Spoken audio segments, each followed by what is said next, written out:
Hi, ഈ സ്റ്റേജിൽ കയറി പോകുന്ന എൻ്റെ ഉപ്പയാന്ന് കേട്ടോ. അപ്പോൾ എൻ്റെ ഒരു ചങ്ങായി അയച്ചു തന്നതോ എന്തോ നബിദിനത്തിൻ്റെ പരിപാടിക്ക് സജീവമായിട്ട് നിന്നതിന് എന്തോ ഗിഫ്റ്റ്, അതിൽ നിന്നവർക്കെല്ലാം ഗിഫ്റ്റ് കമ്മിറ്റിക്കാർ കൊടുത്തത്. അപ്പോൾ കണ്ടപ്പോൾ ഒരുപാട് സന്തോഷം തോന്നി. പിന്നെ പോരാത്തതിന് കണ്ടപ്പോൾ ഒരു വിഷമവും തോന്നി. കാരണം നമ്മളതിൽ ഇത്രയും കാലം നോക്കിയ ആളാണ്. അപ്പം കുറച്ച് വയസ്സായിട്ടുള്ള കാണുമ്പോൾ നമ്മളെ കൊണ്ടൊന്നും ചെയ്യാൻ പറ്റിയിട്ടില്ല. അപ്പോൾ ഒരു വിഷമം തോന്നിപ്പോയി. നമ്മൾ ഉപ്പയും ഉമ്മയൊന്നും ഇല്ലാത്ത കാലം ചിന്തിക്കാൻ കഴിയാത്തൊരു കാലം.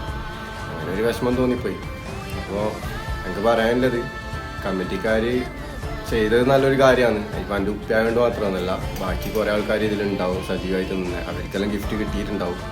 അപ്പം അതൊരു നല്ലൊരു കാര്യമാണ്.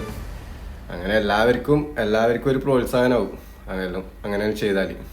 അപ്പം ഇതുവരെ ഞാൻ അങ്ങനെ കേട്ടിട്ടുണ്ടായില്ല. അപ്പോൾ ഇപ്പോൾ കമ്മിറ്റിക്കാർ ചെയ്തത് നല്ലൊരു കാര്യമാണ്. അപ്പോൾ എൻ്റെ ഒരു നന്ദി രേഖപ്പെടുത്തുന്നു. ഓക്കെ.